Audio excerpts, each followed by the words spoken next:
What's going on, boys? It's your boy Cerrone Macaroni MMA back in another video here, and today we're going over the UFC Belgrade fight card results here. Man, this card was crazy.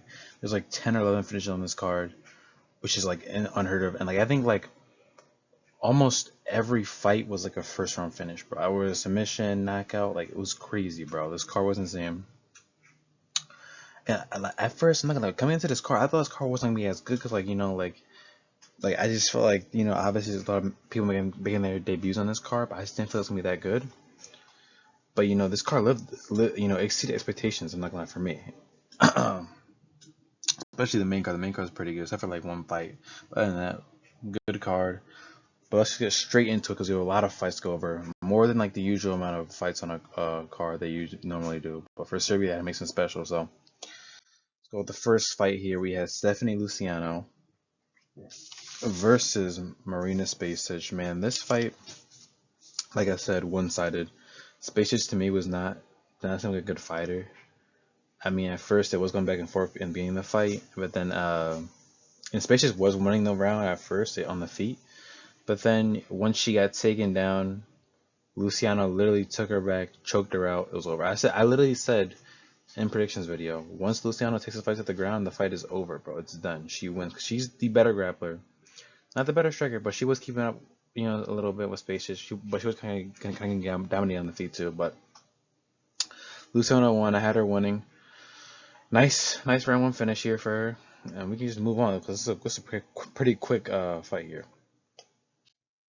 Next up, we had Jovan Lecker versus Alexander Popek. I did have Popek winning this, or Popek. But Leka, I mean, there was a huge weight difference in here. Leka was about like 265 and a half, and Popek was like 215. But in heavyweight, it doesn't really matter, bro. But Popek did, it was, said that Popek was going to drop down light heavyweight because, he fits more in that weight range, which makes sense because he does. But Leka, man, this dude is very interesting because at heavyweight, he throws a lot of kicks for someone his size. And the way he won this was was crazy because he hit a liver shot with a leg kick liver shot that dropped Popek, and instantly, the fight was over, bro. A liver shot, liver shots aren't rare in combat sports or MMA, but just for him to leg kick at him in the liver at heavyweight is insane, bro. You haven't looked at potential. I like this guy a lot. I want to see a little bit more in that fight, but because it was so quick, but you could honestly give him another upcoming guy, or maybe a guy who's been in the UFC for some time in that division. Give him that guy. I could see this guy in the rankings in the future, not soon, but definitely in the future if he shows what they showed in this fight, the quickness and the kicks. But yeah, nice fight. We can move on. Next up, we did have Nina Milicevic versus Haley Cohen. Like I said in predictions, Haley Cohen is trash. She's not good. And it was proven in this fight, she was kind of going back and forth with Milicevic beginning of the fight. But then, obviously this fight ended in round one, but, pretty early, Milicevic hurt Cohen with a body shot. She got dropped with it, and then she's threw another strike on her, and the fight was over. She won by TKO. So Haley Cohen's not really good. She's kind of being kept around. I don't really know why she's being kept around. Maybe for her looks. That's something I can think of, because she doesn't really have the fighting skill to stay in the UFC. And even in her fight before this fight, she got finished badly too. So I'm I feel like out of all people on this card, she should be cut, bro, because she's not good. She probably has no value for the UFC, bro. I do not see her lasting in the UFC. I feel like she could cut maybe a couple of days later, or maybe a week or so. I don't know, but we just move on. These first three fights were pretty quick finishes, so we just move on. The next one, another quick finish here. We had Mateusz Rebecki versus Kyle Prepolek. Like I said, Kyle Prepolek is trash. This is his second stint in the UFC, and he has not. I think he might have. No, he's 0 for 5 in the UFC. Because in his first UFC stint, he lost 12 of his fights. He got cut or something on regionals, won a couple of fights, came back to the UFC, and he still is the same guy, bro. You know, Rebecki, first of all, Rebecki, he just immediately, like, at first, being in the fight, they're both trading shots with each other, right?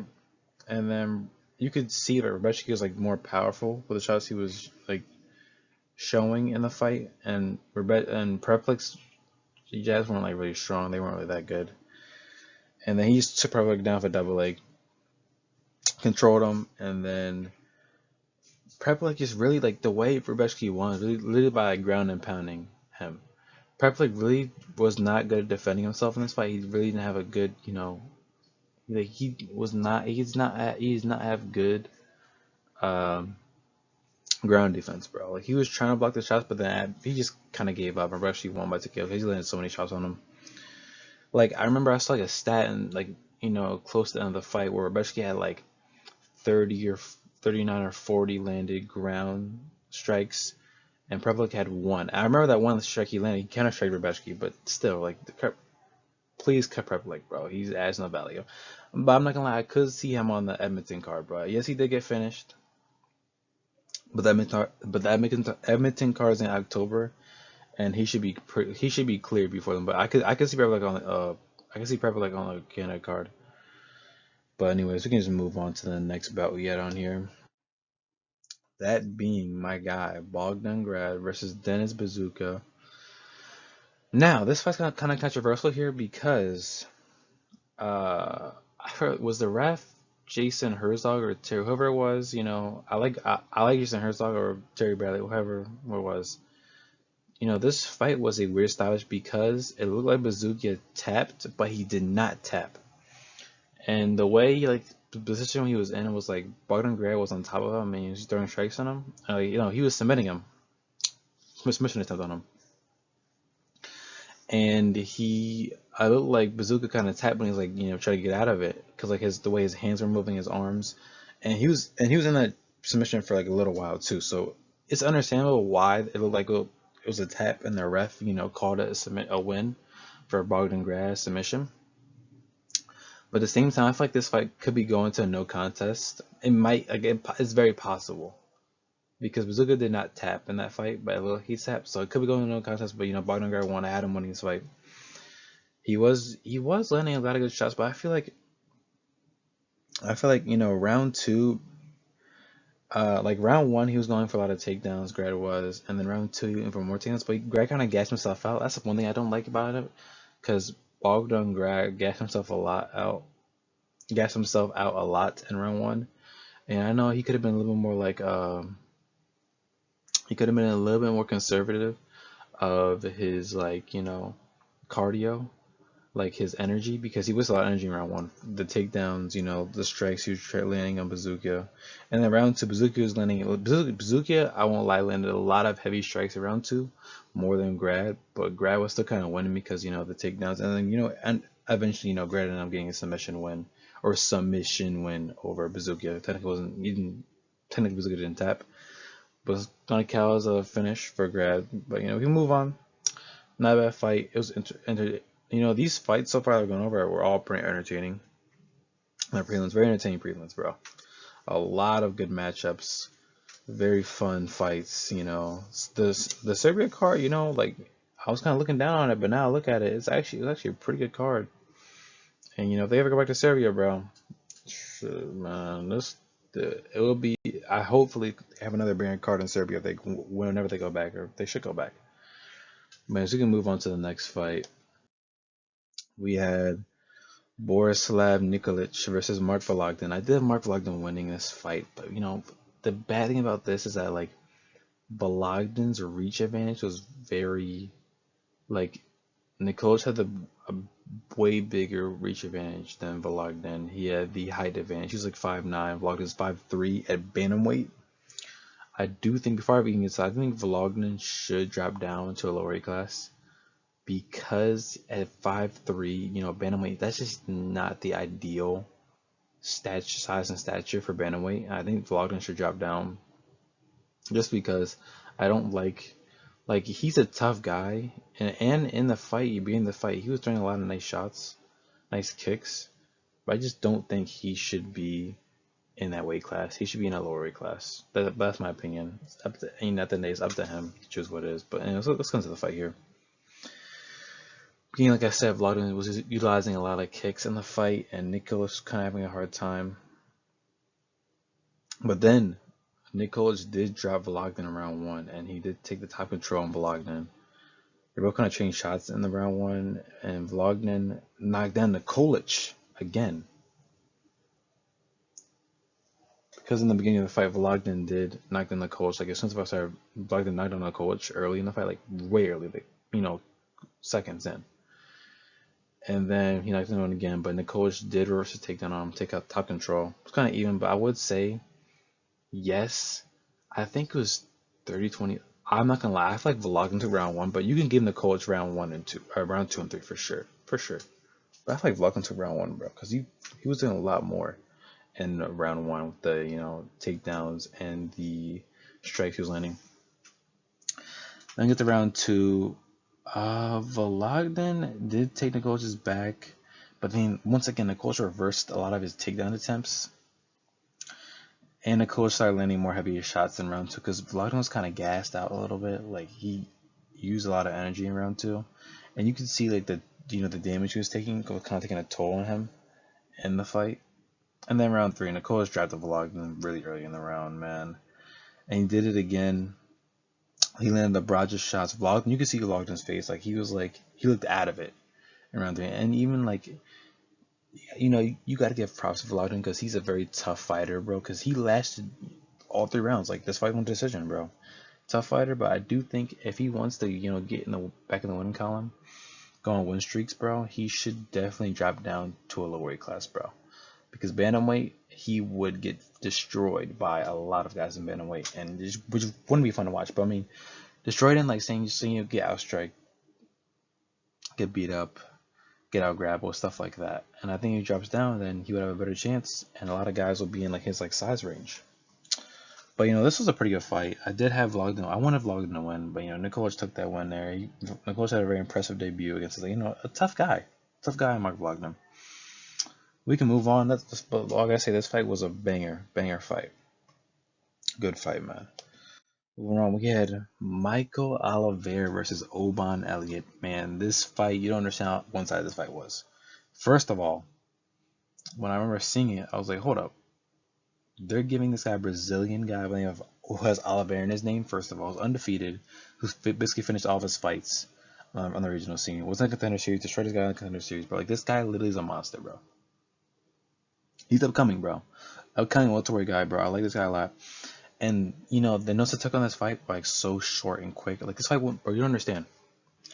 Oban Elliott, not a bad fighter, bro, but the matchups he gets are just not, they're not on his side. And it's like, you want to root for Oban Elliott, but at the same time, like, the matchmakers are just not giving him guys who he can last with. Like, he's on a 3-fight losing streak, first of all. He first, the Korean Mike Tyson, Seok was a monster of a fighter, right? And then he versed Jonathan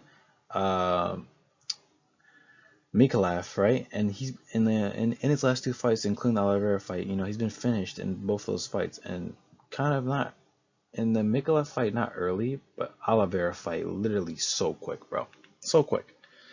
Really wasn't fair for Oban Elliott.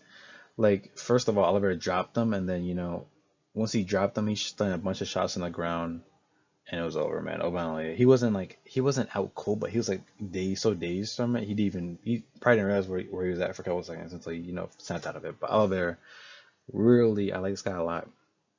I do want to see him fight another upcoming guy, maybe a guy who's had like about 1 or 2 fights in the UFC, looking to get into the rankings. But I feel like Oliveira is definitely a guy we could see in the future being up there in the welterweight rankings. I could see this guy in the top 10 in welterweight, bro. Hear me out. I can see him in the top 10 welterweight, bro. I'm just saying. This guy's really good, very entertaining fighter, a lot of power to him. Did not see the ground game in this fight at all, but we didn't even need to, because this guy's power on the feet is insane. We can just move on to the next fight. That being Ludwig Klein versus Tofik Musayev. A lot of people hate Musayev. We know why. He cheated in that last fight he had. he's only been in the UFC for like 2 years, a year and a half. Not been in the UFC for long, but a lot of people like this guy. I did want Ludwig. I did have Ludwig Klein to win this fight, but Messiah put on a good clinic, bro. As soon as I saw beginning of the fight, I saw Messiah was really quick on the feet and his strikes, bro. And Ludwig Klein to me did not look like himself in this fight. I feel like he didn't look out of it, but he just looked like kind of I don't know. He just didn't look like himself in his other fights, because in other fights he's had a lot of wars, a lot of very entertaining matchups in his past UFC fights. But Messiah was just the better fighter in this fight, man. Like, it was a nice paced fight at first, but then you could see Messiah just landing a lot of nice shots. Ludwig Klein did start strike back,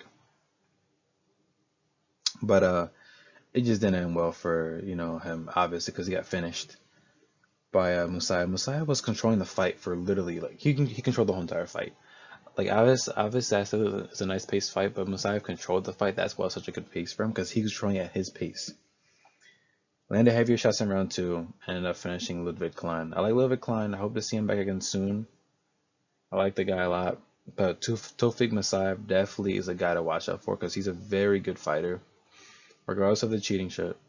He's proven himself in other like probably not. I don't think a lot of people know this, but he actually did fight in Ryzen, a pretty big promotion.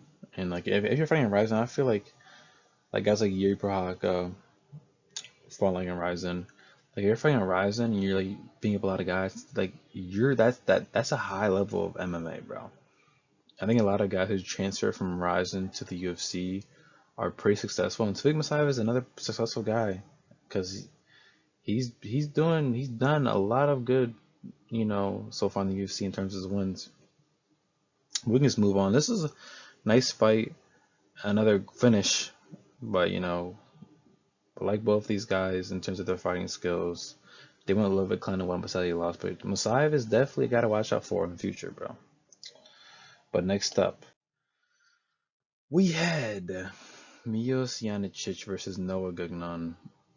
With this fight, Janicic instantly, his leg was hurt instantly, bro. Noah Gugnon, this guy is dangerous. We'll say he's pretty good on the ground. Janicic's leg is, I don't even like. I kind of forgot. I think Gugnon heard it, but Janicic's leg instantly, like, he lost touch in his leg. I think it was his left leg, like his leading leg in his fighting stance. Instantly, he lost the fight. Like, once Gugnon dropped him, he capitalized on it instantly, dropped him, and then start controlling him, looking for submission, got it, tight around the neck, done. Some tapped instantly. Like, Milos Janicic, you can't really judge him off this, because he hit his leg pretty early in the fight, and that's kind of like an injury for him.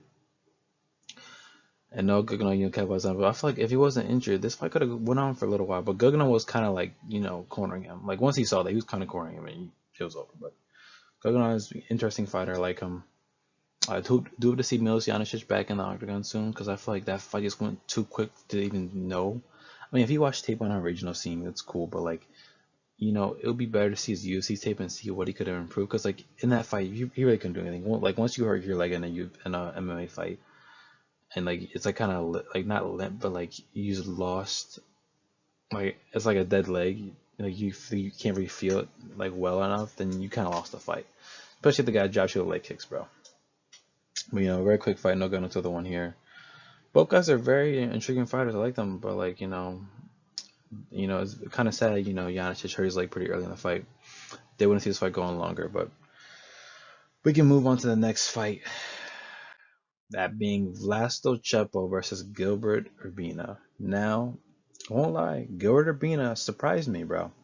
He surprised me. I did not think Gilbert Urbina. I did not think in 2026 I'd be saying Gilbert Urbina finished someone in an MMA fight, in a UFC fight specifically, right? And like Vlasto Chepo, I don't know what this guy, like, he looks tough, he looks cool, all his tattoos, bro, but at the end he got finished by, like, if you're getting finished by Gilbert Urbina, bro. Like, I'm not saying Gilbert Urbina is like the worst fighter ever, but he's not that good, but he still looked impressive in this fight.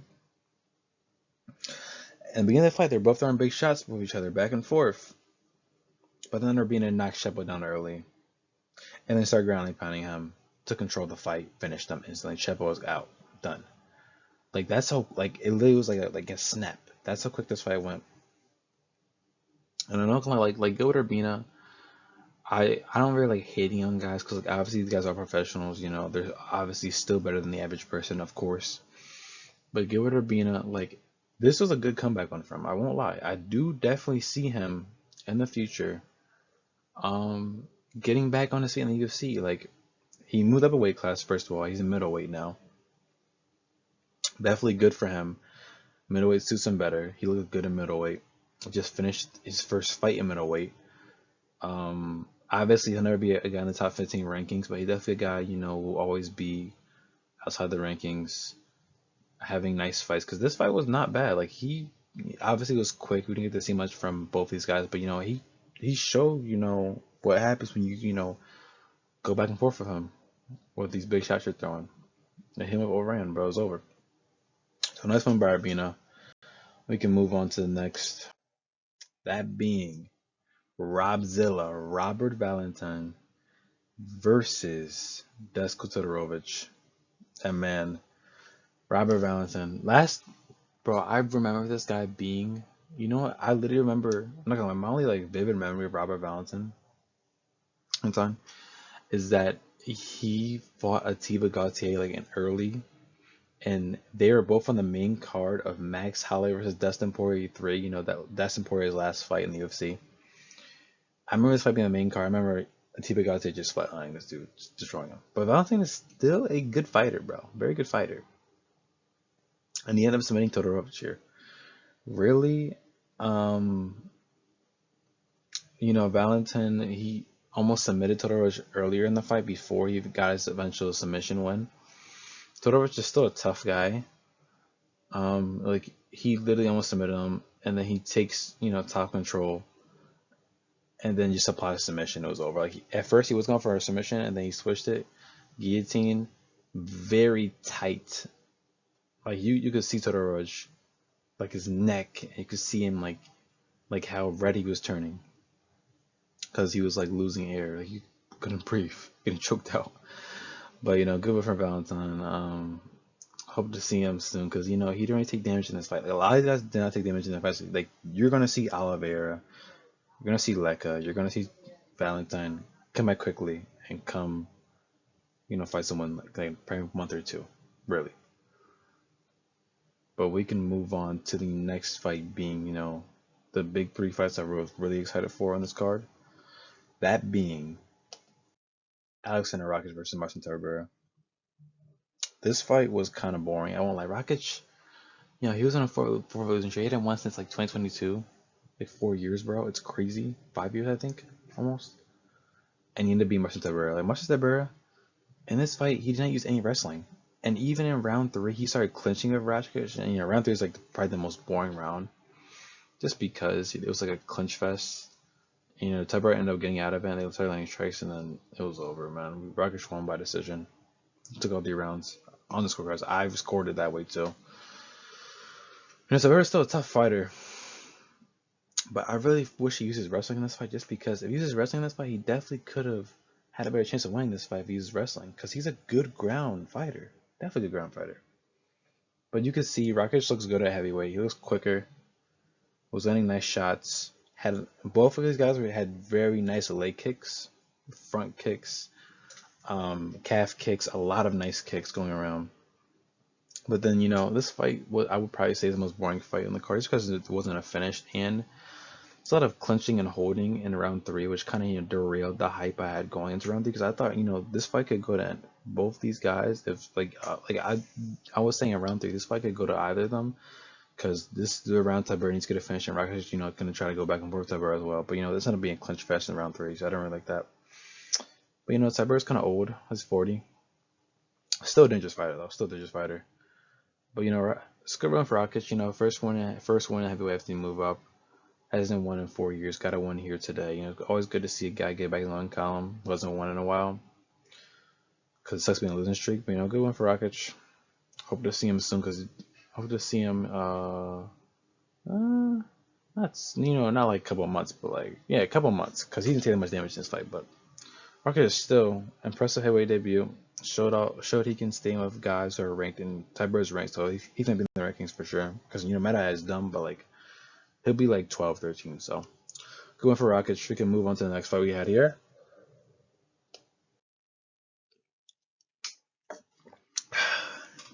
That being Navajo Shelling versus Jan Blachowicz. Polish power's gone, man. Blachowicz is 43. 43 years old in the UFC, man. I don't think he's the oldest fighter in the UFC, but he's definitely up there. And Jan, bro, it's time to retire, man. The fact that Navajo Sterling finished Jan Blachowicz, Alex Pereira couldn't.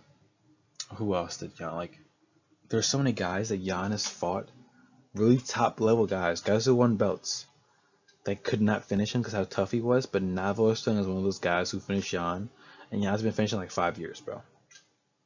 It's insane how things in the UFC can change. Navajo Sterling, my opinion is still on this guy. He, it's kind of changed a little bit. Like, I never said Navajo was a bad fighter. I just don't see the hype in him too much. But he is the truth.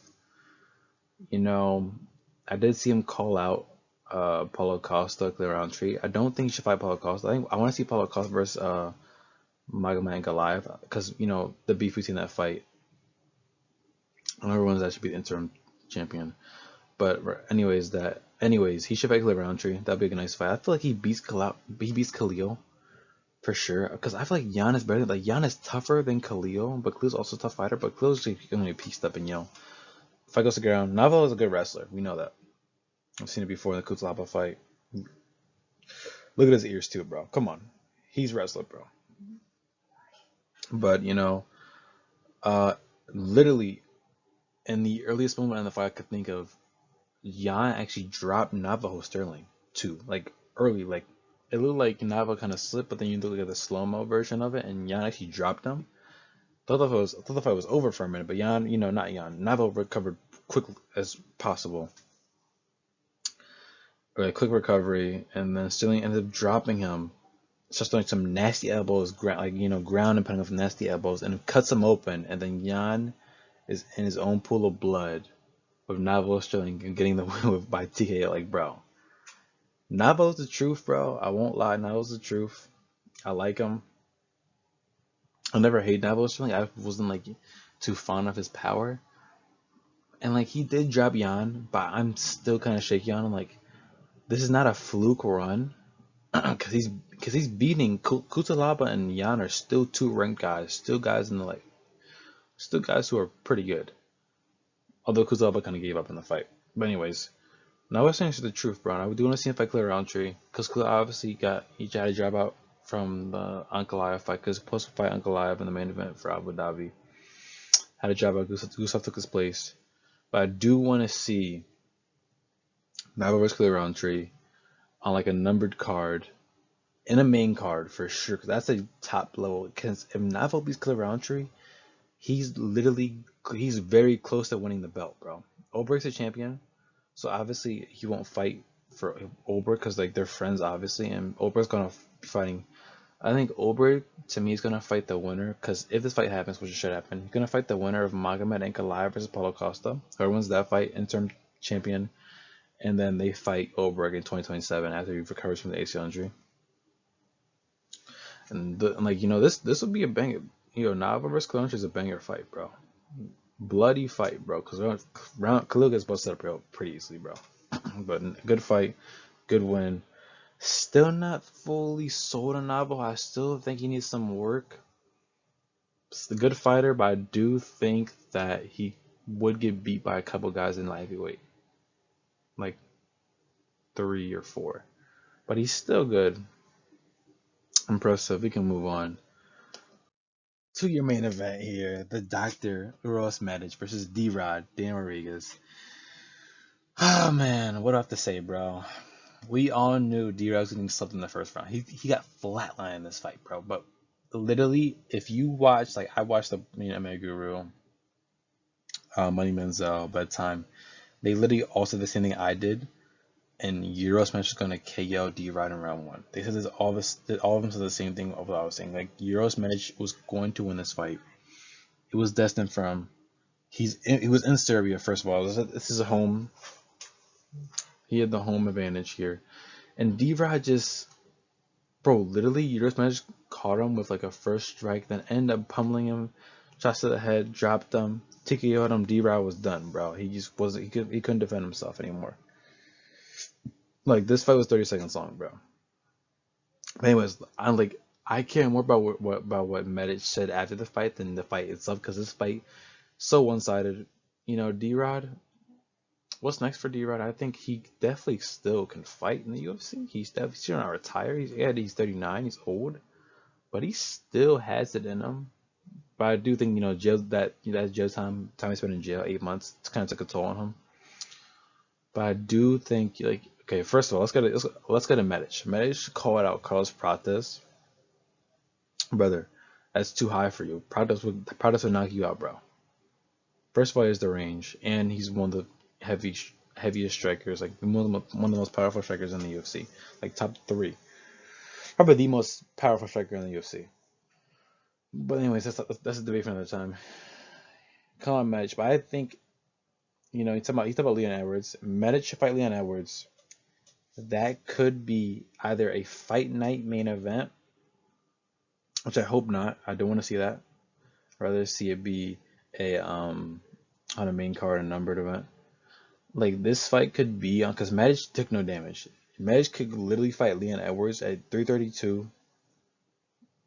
That being in in the winter time. Like he could fight, like, if I could make a card for like 332, I'd probably put Medic versus Edwards on there, bro, because Edwards hasn't fought in a minute.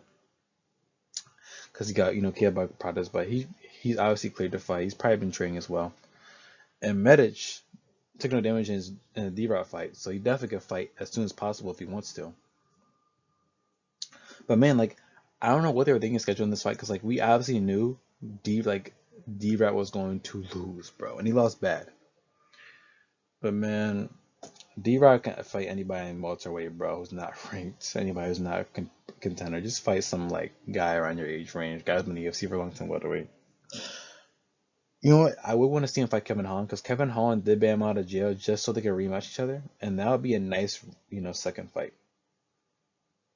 Nice second fight between them. But I did want to see Kevin Holland fight Jacoby Smith. I feel like he fight Jacoby Smith. I'm not gonna lie, because that'd be a tough ass fight. But we can move on. Match cut this one here. Quick main event, bunch of finishes, good card, very entertaining. I'm sad I missed it. Instead of me watching it live, because I had other stuff to do, I had to rewatch, rewind in the on the stream on Paramount to all the fights from my last. Because I watched the first 2 fights of the card live. Leica and Popek, Spacich, Luciano, Cohen, and Milicevic. And after that, I couldn't watch anymore. I had to go. Came back, rewatched all the fights. Very good card, very entertaining. This is definitely one of the best cards of the year, bro, for sure. The amount of finishes on this card, amount of hype. The crowd was good. The Serbia crowd was good. We like Serbia. Such a ton of hype around this card. After, very good card, entertaining. A lot of upcoming guys. Match made a statement here. Anyways, that's gonna be the end of the video here. If you guys enjoy, like and subscribe. And we're gonna be making them fights for this card after, tomorrow. But this video is gonna drop today. Then next video is gonna be making fights for for Medic, all these other guys, and I'm excited, bro. And then I'll spoil a little bit. We're gonna have a UFC Edmonton card building video probably after that video. But I'm excited, man. A lot of good fights. I enjoy this card. I'm excited for Salko versus Gimra. That's a good card in terms of not a great card, but that's a good main event. But anyways, if you enjoyed the video, like and subscribe, and I'll see you boys later. Peace.